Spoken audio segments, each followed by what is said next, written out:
Hola, soy la Basmati de nuevo con vosotros.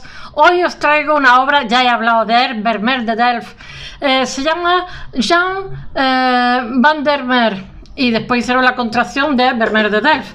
Realmente él no murió con 43 años, tuvo, unos dicen, unos biógrafos, 19 hijos que le sobrevivieron 11 y otros dicen 15 hijos que le sobrevivieron 11. Lo que está claro es que le sobrevivieron 11, no sabemos cuántos fueron, pero se murieron de corta edad. Él va a ser, nace en, bueno, él es protestante, pero se casa con una católica de clase burguesa, con dinerito, y se casa enamorado. Yo, quien no haya visto, mirad eso que veis ahí, es mi gato bebé pegando saltos y haciéndose pipí por todos sitios. Mira, es malísima, pero es muy graciosa. Recomiendo la de Scarlett Johansson, la joven de la perla. Es como se supone que hace el cuadro, porque son todo hipótesis.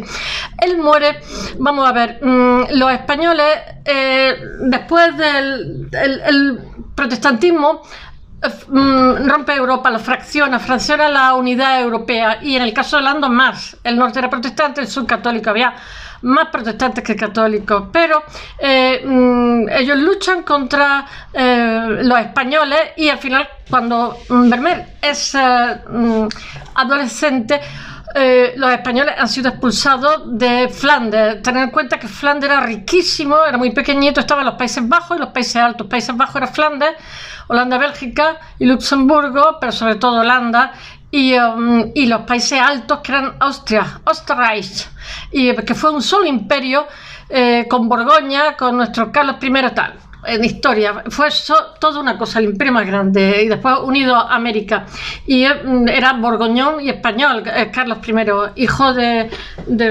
Juana la Loca, y su marido Maximiliano de Austria, que murió joven de forma repentina. Bueno, ¿por dónde iba yo? Él, cuando era adolescente, los españoles ya han sido expulsados, pero resulta que Flandes daba 3 veces más riqueza que América, sin inversión en infraestructura, etc. Pero a partir del protestantismo ya es muy conflictiva, y sobre todo hubo una represión muy grande por parte del duque de Alba. En fin, se concatenaron una serie de circunstancias, las cuales al final se independizó. Pero como era una bicoca, porque era un país pequeñito y muy rico, pues lo codiciaba todo el mundo. Después Francia, a los borgoños, que Borgoña era más fuerte que Francia, le había ido robando territorio, etcétera, etcétera, y al final fue una potencia en expansión. ¿Y qué ocurrió? Después fue la que sucedió a España como potencia. Cuando España dejó de ser potencia, Francia empezó a ser potencia, y después Inglaterra, y después pugnaron las dos en América, Francia e Inglaterra, por ver quién se quedaba. Al final ganó Inglaterra, pero pugnaron las dos por predominar en América. Ya veis, Estados Unidos, Canadá, etcétera. Y todo esto viene a colación de Vermeer. Bueno, pues que fueron invadidos en 1671 por los franceses, y fue un avance en un ejército muy poderoso, porque Francia ya se había hecho poderosa. Entonces Vermeer, en Delft, previamente había habido una explosión de un polvorín. Delft era una zona que era una ciudadcita que era muy próspera, tenía una gran bonanza, pero toda esa bonanza empezó a decaer a partir de cuando hubo un polvorín, y explotó un polvorín y media ciudad se fue al traste. Pero es que después, cuando llegó la avanzada del ejército francés en 1671, pues los holandeses, que hicieron para defenderse, abrieron la esclusa e inundaron el país. Y aquí tenemos nuestro Vermeer, que vivía en casa de la suegra, porque la suegra tenía dinero, la familia de la mujer, y fue un matrimonio totalmente por amor, algo inusual en la época, y más, digamos, con gente con dinerito. Me parece que la suegra se llamaba Tis o algo así, se escribe This. Y entonces, ¿qué ocurrió? Pues que vivían un poco de la suegra, porque Vermeer pintaba con mucha lentitud, pintaba aproximadamente 2 cuadros al año, algo que era para la época. Estamos en el barroco, aunque él no se ciña al barroco, ahora os lo cuento. Y vivían de las tierras que tenían, era lo que les daba, digamos, sustento. Vendían las cosechas, las producían. Entonces, ¿qué pasa? Que al abrir las esclusas, y a negar parte del país para expulsar a los franceses, pues se condenaron a la hambruna. Y entonces de pronto se encuentra Vermeer de Delft con 11 hijos, y la suegra en la ruina porque sus tierras han sido inundadas y hasta que todo eso, digamos, empieza a producir y tal, inundadas por agua del mar, no creáis que por agua dulce, que después todo eso hay que recuperarlo y cuesta trabajo. Y bueno, y de la noche a la mañana, bueno, fue un estrés horroroso el caso que con 43 años fallece. Después tiene dos mecenas, uno de ellos es un panadero y después otro son unos mecenas muy relativos, porque el segundo mecenas le compra 19 cuadros a precio de ganga y después se hace rico no que se hace rico, gana muchísimo dinero, los cuadros los vende por ahí.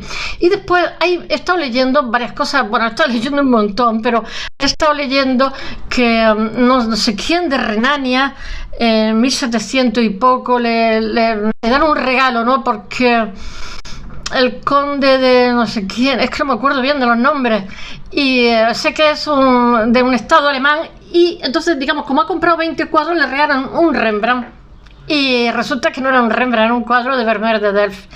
Y con el tiempo se ha sabido. Mirad, hay un francés que tampoco me acuerdo cómo se llama, hoy estoy espesa, que en un momento dado descubre a Vermeer de Delft, porque Vermeer de Delft se muere y ya está. Su esposa renuncia a toda la herencia de su marido porque tiene tal cantidad de deudas que si acepta la herencia, bueno, pues le engancha las deudas y la arrastra de tal, y ella puede vivir del patrimonio de su madre, etcétera. Quiere guardar el no sé qué de las Arts, un cuadro que es muy famoso y de los acreedores, pero se lo quitan también. El caso, ella saca adelante los 11 hijos, sola y con la ayuda de su madre. El caso es que no me acuerdo lo que iba a decir. Bueno, que hoy os voy a hablar de una obra y os voy a hablar también de mucho misterio en torno a su vida. Bueno, sí, estaba con el historiador. Bueno, hay un señor en el siglo XIX que Vermeer es olvidado, ¿no? Y además de eso muchas veces tapan su firma y ponen la firma de otro. De hecho, él ha pasado a ser un maestro del arte simplemente con 35 cuadros, porque es increíble como pinta. Seguramente cuando anegan partes del país para expulsar a los franceses, para limitar la avanzada del ejército, también se perdieron cuadros suyos. Hay ahora mismo 35 cuadros que están considerados, aceptados por los expertos internacionales como cuadros de Vermeer, pero sin embargo en realidad hay 42 cuadros, de los otros 7 no se duda, como no está firmado, es que de estar firmado no está firmado. Y después de estos cuadros, 35 cuadros, estoy leyendo cosas increíbles, como por ejemplo, el cuadro de hoy, voy a enseñaros porque estoy hablando de todo menos lo que tengo que hablar hoy, es este, que es una mujer con una carta, que se supone que es su mujer, que está embarazada. Las embarazadas nunca las pintan en arte, es algo inusual. Mirad qué bonito mi azul. Este es el azul ultramar, que es lapislázuli. Lapislázuli en Holanda viene del Karakorum, de Pakistán, y es muy caro, es una piedra preciosa. Mirad qué luces tiene hasta la pared de lapislázuli. Las sillas, que mirad, están talladas con un león, con una cabeza de león, también llevan lapislázuli.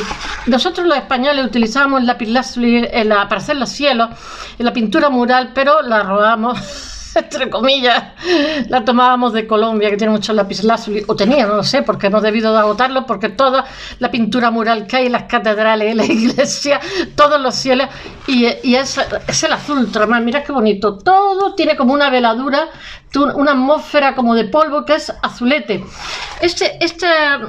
Nuestro Vermeer de Delft va a hacer mucha pintura costumbrista, pero de interior, que eso ya lo hacía, me parece que se llama Koch, un coetáneo suyo, pero no lo hace con esta intensidad, esta pasión. Esta mujer está totalmente ensimismada. Hay montones de cosas para analizar en el cuadro. Bueno, hablando de los misterios, por ejemplo, él pinta a mujeres. Entonces, esos cuadros, la producción que tenemos de cuadros, hay los que conocemos, porque seguramente se habrán perdido muchísimo. Hay 42 mujeres y hay 12 hombres. Hay el triple de mujeres. Se supone que esta es su esposa, porque se repite mucho esta modelo en sus cuadros. Se repiten más jóvenes, más mayores, embarazadas, sin embarazar, etc. ¿Qué puedo decir? Pues no sé, que él utiliza otro de los misterios. Por ejemplo, este historiador que dedica toda su vida descubre a Vermeer de Delft, un cuadro de Vermeer de Delft que es ¿cómo se llama? Un paisaje que es precioso de Delft, y entonces él está convencido que eso está hecho con cámara oscura, que se utiliza, la han utilizado muchísimos pintores y un día os contaré, hablaré de la cámara oscura, la técnica de la cámara oscura, que es como una proyección, o sea, se hace fotografías, se puede hacer fotografías con una lata de tomate, etcétera, xenopeica se llama. Y entonces este paisaje que le fascina tanto a Vermeer de Delft, y dedica toda su vida a ir buscando las colecciones de arte a Vermeer de Delft y a ir descubriendo la obra de Vermeer de Delft. Pero Vermeer de Delft se pasa, pues yo que sé, 300 años, cosas así, en el total olvido. Y después los impresionistas, tener en cuenta que Vermeer de Delft hace un uso de la luz, aunque es barroco, él realmente no es tan barroco, vive en la época del barroco, pero mirad qué sobriedad. Y mirar qué uso hace de la luz. Antes utilizaba ventanas, pero ya las ventanas ya no aparecen. Y aquí detrás hay un mapa. Resulta que hay una escuela de cartógrafos en la época que España tiene en Flandes. Estos cartógrafos, cuando se pierde Flandes, se pierden para ellos, se pierden para nosotros, porque los cartógrafos eran españoles, tenían un equipo gigantesco. Entonces, hay muchas interpretaciones, ¿no? Y es que esta intensidad, este ensimismamiento, esta subjetividad se rompe con la presencia del mapa. Pero hay otra interpretación, y es que el mapa era un recurso barato y un recurso fácil para, digamos, decorar las casas holandesas. Es bastante frecuente y además aparecen con bastante frecuencia en la pintura de Vermeer de Delft. ¿Qué más puedo contaros? A ver, de los misterios de Vermeer. Hay muchísimos. Su familia fueron estafadores. Su abuela, su padre, su tío, y siempre tuvieron deuda. Y entonces no se sabe cómo Vermeer es tan refinado, porque se crió en un hogar de ladrones. Eso me ha hecho muchísimas gracias. Pero el padre, para pagar esas deudas con la ley, fue falsificador de monedas con un tío suyo y con la madre. Un lío, está leyendo tremendo. Tuvo que, digamos, pluriemplearse, y en eso son especialistas nuestros centroeuropeos, son muy trabajadores, ¿no? Entonces, para pluriemplearse, cogió un stage, una especie de... ¿cómo se llama en español? Una especie de hotelito y taberna, y allí lo que hacía es que colgaba cuadros de pintores, o sea, obras que vendía, y la cual era el intermediario. Y porque o sea, nuestro Vermeer de Delft es uno de los maestros de la edad de oro de la pintura holandesa. Entonces, como Holanda tiene una época de esplendor económico, tener en cuenta que el arte siempre es, ¿cómo se dice?, el excedente de la sociedad, porque la sociedad tiene que tener dinero de sobra para consumir arte. Por eso debe ser que España consume solamente el 2% mundial, muy poco. Tenemos poco excedente. Bueno, y entonces, pues eso permite que mucha gente se dedique al arte. El caso es que había tantos pintores que el padre, y entonces él desde pequeño se supone que se educa en mirar, porque realmente lo que te educa el arte es en mirar, en observar, y es ese. Pero por otro lado, no sabemos nada de su formación, pero por otro lado, el uso que hace de la luz, de esa gradación de la luz, recuerda un poco a Caravaggio. Y entonces se sospecha que tuvo que tener una formación en... Esto se ponía para dormir. Es muy bonito el blusón este, se ponía para dormir. Se supone que está recién levantada y está leyendo una carta, y se supone también que de amor, porque está totalmente en otro mundo, está ensimismada, ¿no? Y ¿qué es lo que estaba diciendo? Sí, que se supone que nuestro Vermeer de Delft debe de formarse en Utrecht, porque en Utrecht había muchísimos carballistas, ¿no? Fijaros el uso que hace, la gradación que hace de la luz. Por eso los impresionistas, que tienen fascinación con la luz, de captar el instante, son fans. La vanguardia redescubren muchísimos pintores de la antigüedad que estaban totalmente olvidados, totalmente apoltronados. Bueno, ya os cuento el cuadro, porque llevo 14 minutos, Dios mío, que quiero ser breve aquí en la introducción y acabo siendo una charlatana. Bueno, yo es que no puedo evitar hacer digresiones, porque he estudiado la obra de este y otros muchos, y entonces asocio cada vez que voy hablando. Os recomiendo que veáis, como he dicho antes, La joven de la perla, y de Scarlett Johansson, y ver, ahí cuenta la vida de este pintor, que era totalmente excepcional. Lo que pasa es que era poco productivo, y eso le hace tener muchísimas deudas. Fijaros que, por ejemplo, el panadero, la madre, o sea, la mujer, llega un momento en que le da un cuadro. ¿Qué deudas tendría con el panadero? Bueno, vamos a ver. Hay una joven embarazada de pie, que lee una carta, es que también tuvo de hijo, seguramente es una carta de amor. La intensidad, esto lo he extraído del ABC del arte del diccionario, pero también todo lo que estoy contando son de cosas que sé yo por mi cuenta que me leí antes. Bueno, la intensidad de la escena destaca por la actitud tensa y absorta, sabe captar la subjetividad, no solamente es un retrato, le llaman el retratista de la intimidad, no solamente, digamos, es una habitación, es una captación sutil de la luz, sutil y refinada, sino también capta lo que está sintiendo la persona en este momento. Bueno, hay un cuadro que está también una joven leyendo, se supone que una carta de amor, ¿no? Y entonces hay una cosa, o sea, no me acuerdo en qué museo era, me parece que era en Berlín, en uno de los museos. La obra está, sus 35 obras están por los mejores museos del mundo, ¿no? Y entonces descubrieron que había una sombra en la pared. Eso se ha hecho recientemente, hace 1 o 2 años, ¿no? Estaba leyendo un artículo de la BBC y resulta que les daba la impresión que tenían como sombras, como si hubiera habido un cuadro colgado ahí que parece que está vivo la pintura, ¿no? Y decidieron hacer un estudio de ese cuadro y descubrieron que hay un cupido gigante, o sea, no está la pared en blanco, hay un cupido gigante y seguramente quien compró la obra, un cupido desnudito, pero muy grande, que está ella leyendo una carta como esta, con muchísima sobriedad, y detrás es un cupido, y claro, nos está haciendo un guiño diciendo que está leyendo una carta de amor también totalmente absorta. Y entonces el cupido ocupa medio cuadro. Le han quitado la pintura de encima, la han recuperado, y una pintura es bastante más habitual de lo que os podéis imaginar. Yo hice un posgrado de restauración y es muy habitual que Santa no sé quién, que mejor está en braguitas, pues le tapen con el pelo, de pronto le repinte la iglesia y después cuando van a restaurar le quitan la repintura. O sea, hay como un retorcimiento con el tema del desnudo muy grande. Bueno, vamos a ver. Sigamos con otro cuadro. La pared blanca absorbe la imagen y crea una profundidad física y emocional muy grande. Mirad qué gradación de la luz. Mirad la pared blanca.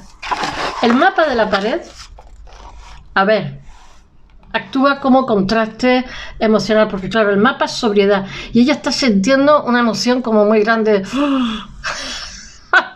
Esto es un contraste severo frente a toda esa emoción de la composición. Qué bonito. Es que son todos los cuadros de buen gusto y refinados. Bueno, es una obra totalmente suntuosa. Ella usa un blusón de embarazada, un blusón que se utilizaba para dormir, está recién despierta. En la silla, en la barra y la esfera sostiene el mapa, incluso paredes. Se me ha olvidado contar también que hay muchos de los misterios de Vermeer. Es que utiliza el compás, una bola del mundo, o sea, aparatos científicos. O sea, él tenía que estar bastante en contacto con amigos que lo utilizaran, en fin, que se lo facilitaran, porque no era usa también, ¿cómo se llama esto que se usa en el mar? Un astrolabio. Todo eso lo podemos ver en sus cuadros, ¿no? La preocupación científica. Pues estamos ya en el barroco, ya ha habido una revolución intelectual, una revolución científica. Bueno, Vermeer es influenciado por las escenas domésticas de su contemporáneo, que es Peter de Hoch. Se escribe Hoch, pero en la CH en alemán se aspira, será Peter de Hoch. Ellos dicen ich, CH es ich. En el sur dicen ich. Bueno, ahora voy a dar clase de alemán. Bueno, aunque las pinturas de Vermeer lo que sugieren es mucha introversión, mucha subjetividad y una atmósfera profunda. Yo lo veo como polvoriento esta atmósfera así como polvorienta. No me digáis que no. Mirar, sin relumbrones. Qué bonita. Es absolutamente de buen gusto. Bueno, de Vermeer se sabe poco o nada. Todo se supone, porque él me parece que está en la Guilda de San Lucas con 21 años. No se sabe con quién se ha formado ni dónde se ha formado. Él llega a ser presidente de la Guilda de San Lucas, que es como la cofradía de los pintores, o el sindicato de los pintores. Y era obligado, tenían que pasar una serie de exámenes, si no, ellos no podían pintar, no les estaba permitido. Había como una especie de reválida, tú te formabas con quien te da la gana, y entonces pasaba o no pasaba, entonces tenías que volverte a examinar, me imagino que tendrían que pagar. No es tan diferente lo que ocurría antes, lo que ocurre ahora. Bueno, ahora puede pintar que le dé la gana, no tiene que pasar ningún examen. Algunos datos de su vida aparecen en archivos de cofradías, de registros de nacimiento y tal. Eso es lo único que sabemos. Cuando se casa, cuando es pintor, en la cofradía de San Lucas. Bueno, hay también algunas referencias como que él es tasador reputado de piezas de arte. Eso seguramente le viene de la época en que su padre tiene un hostal y lo llena de cuadros y tal para que la gente los compre, y él hace de intermediario. No se sabe su nacimiento, se sabe que es bautizado como cristiano protestante en la ciudad de Delft. Luego, cuando muere, la familia había tenido dinerito, tiene, ¿cómo se llama?, como un sepulcro familiar. Él nace, él es bautizado en octubre de 1632 bajo el nombre de Johannes Jan. Lo que sí se sabe es que Johannes Vermeer de Delft muere en 1675. Nace en una familia protestante que tiene varios casos delictivos que os he contado. Delincuentes. Su padre y su hermano y un hermano de su madre falsifican monedas. Claro, los pillan y les meten unas multas que se tienen que pluriemplear. Están implicados en sonados casos de falsificación de monedas en 1619. Y su abuela, aquí, esta era la familia de Caco, y su abuela paterna también participa al año siguiente en una estafa cuya víctima es un comerciante adinerado que la denuncia. Y también le toca pagarle una multa. Bueno, unas circunstancias, toda la familia eran trapaceros. Y nuestro pintor, que no fue el ladrón, pues mira, se murió de estrés. Bueno, junto al hecho de que la familia siempre es perseguida por las deudas, poco propicias para crear obras tan sosegadas y refinadas y de introspección, que como pinta nuestro Vermeer, que es puro refinamiento. Se crió en una casa de cacos. Bueno, él hace toda su vida ese tipo de obras refinadas. Yo os digo que con 35 pinturas, solo con 35 pinturas, hay artistas que tienen 5.000, 1.500, todos pasan de mis barbaridades. Este tiene 35, es totalmente magíster. Bueno, el primer contacto con el mundo del arte del joven Johannes puede ser que fuese a través de su padre, que a partir de 1631 se dedica al comercio del arte, de piezas de arte, ya que en su posada expone la obra de algunos de los artistas de la ciudad de Delft. Y también se supone que a la muerte del padre, el padre era también, ¿cómo se llama?, cosedor de seda, tiene un nombre así, que eso lo hacía la clase media, se ganaba bastante dinero. Bueno, entonces se supone que cuando el padre muere hereda todas estas cosas. El pintor, además de heredar la posada, también se queda con el comercio de cuadros. En 1653, el 20 de abril, se casa con Caterina Bolnes, que es de confesión católica. Él lo hace por amor, él se casa por amor. Desde su matrimonio vive en casa de su suegra. En esta época está fragmentado todo. Vive en casa de su suegra. Bueno, siguen fragmentados. Y si no, mirar Bélgica y Holanda, los flamanes y los balones. Saludo a mi amiga de Bélgica. Qué país más maravilloso. Bueno, él vive en casa de su suegra, María Tis, y es su protectora y como su agente. La suegra era tremenda, en el barrio católico de Delft. Y muere el 15 de diciembre de 1675 con 43 años, madre mía, y 11 hijos. Tampoco se tienen muchos datos de su familia, pero tampoco sabemos, se supone que tenemos un autorretrato en un cuadro que es de la Alcahueta. Pero se supone su familia que está influenciado desde niño por el mundo del arte, de estar viendo, sabe mirar. Su padre es marchante de artistas y es también tejedor de tapices, no me salía la palabra.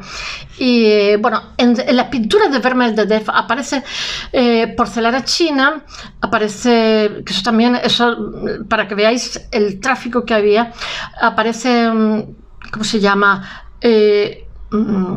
alfombra de Turquía. Aparecen objetos de muchísimas partes del mundo. Bueno, el padre, como he dicho, regenta una hostería en Delft y que es frecuentada por la alta burguesía, en la que vende tapices, cuadros. Probablemente aquella relación con el artista y artesano desde niño estimulan en él la vocación de la pintura. En los registros de la Guilda, el gremio de San Lucas, como he dicho antes, de Delft, Vermeer ya aparece como pintor independiente en el año 1631, con 21 años. Se supone que se ha formado en Utrecht porque tiene mucha influencia de Carballo con la luz, la gradación de la luz. Pero él genera un discurso propio para este examen, que se han de pasar pruebas que demuestran la capacidad como pintor. También en Holanda es una sociedad cuya mayoría es protestante. El norte es protestante y el sur católico. Hoy día sigue igual, y no dependen y el arte no depende. Es claro, los artistas holandeses dejaron de trabajar para la iglesia, etcétera, y tuvieron que emigrar entonces lo que hacen son retratos gremiales como la Ronda de Noche de Rembrandt y todo esto, ¿no?, que hacen cuadros de grupos de médicos por encargo. Bueno, el arte ya no depende de la Iglesia ni de mecenas católicos, ni de mecenas aristocráticos, perdón, lo que le da muchísima libertad a la hora de decidir. Bueno, es accesible a los comerciantes, a las familias burguesas de una sociedad próspera, y los cuadros se venden en tabernas y comercios. Hoy seguimos igual, no creáis. Vermeer tiene dos mecenas, uno que es un panadero que no me acuerdo cómo se llama, Hendrik van Buiten, y el otro es un coleccionista que es una piraña, que es Jacob Dicius, seguramente sería judío, que le compra a Vermeer a precios muy bajos 19 cuadros, y luego a la muerte del artista los subasta, consiguiendo importantes cantidades de dinero con ellos.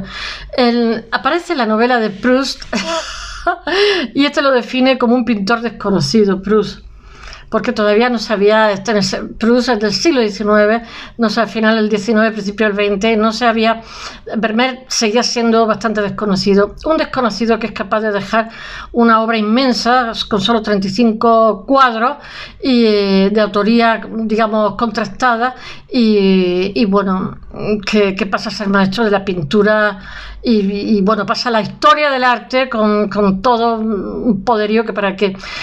No tenemos ninguna imagen de Vermeer, como he dicho, solamente un posible autorretrato del cuadro La Alcahueta de 1658. El cuadro que os estoy contando hoy es pequeñito, es bastante pequeñito, es que no me acuerdo de las medidas, pero es muy pequeñito.